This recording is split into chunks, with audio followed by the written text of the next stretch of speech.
گا۔ حضرت حسن بصری رحمۃ اللہ تعالیٰ علیہ اپنی توبہ کا واقعہ بیان فرماتے ہیں۔ وہ فرماتے ہیں کہ میں امیر کبیر شخص تھا، بہت امیر تھا، اور بصرہ کی گلیوں میں غریبوں کی خدمت کیا کرتا تھا۔ اچانک میں نے ایک حسین عورت کو دیکھ لیا اور میں اسے دیکھتا ہی رہ گیا۔ اس عورت نے مجھے کہا اما تشتہی، تجھے شرم نہیں آتی؟ میں نے کہا ممن، کس سے شرماؤں؟ اس نے کہا وہ جو آنکھوں کی خیانت کو دیکھتا ہے اور دلوں کے پوشیدہ رازوں کو جانتا ہے، تجھے شرم نہیں آتی؟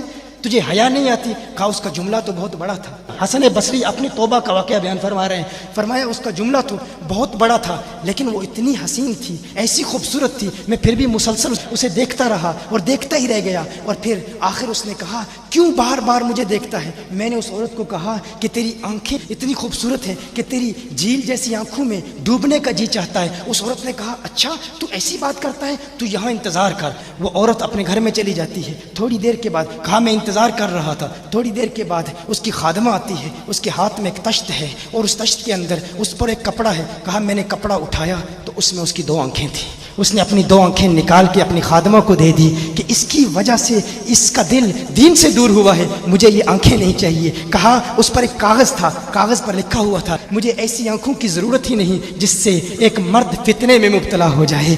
میری بہنیں جو اس گفتگو کو سن رہی ہیں ان کی بارگاہ میں بھی عرض ہے، وہ بہنیں جو گھنٹوں آئینے کے سامنے کھڑی رہتی ہیں فقط اس نیت سے کہ اپنے بالوں کو یوں سنواریں کہ مردوں کو فتنوں میں مبتلا کریں، یا کسی دکان میں جا کر کپڑے خریدتے وقت ان کے ذہن میں فقط یہی خیال ہوتا ہے ایسے کپڑوں کا انتخاب کریں گی کہ جن سے مردوں کو فتنے میں مبتلا کریں۔ یہ بھی امت کی بیٹی ہے جس کی ایک ادا سے ایک شخص ولی کامل بن گیا، حسن بصری بن گیا۔ حسن بصری فرماتے ہیں جب اس کی آنکھیں دیکھی میں تحکم کھو بیٹھا، میں زارو قطار رو رہا تھا۔ روتے ہوئے میں گھر چلا گیا، پوری رات میں روتا رہا، پوری رات توبہ کرتا رہا، استغفار کرتا رہا۔ حسن بصری فرماتے ہیں فجر کی اذان سنی، اچانک خیال آیا اس عورت کا شکریہ تو ادا کروں کہ جس نے اپنی آنکھیں میرے لیے، میرے دین کے لیے، میرے ایمان کے لیے اور توبہ پر استقامت کی خاطر قربان کر دی۔ کہا میں اس کے گھر گیا، جو ہی اس کے گھر پہنچا تو ادھر اس کا جنازہ نکل رہا تھا، اس کی موت واقع ہو چکی تھی۔ کہا میں رات گھر آیا، میں رات سو گیا، میری آنکھ بند ہوئی، میں نے اس عورت کو خواب میں دیکھا۔ میں نے کہا کوئی نصیحت کر۔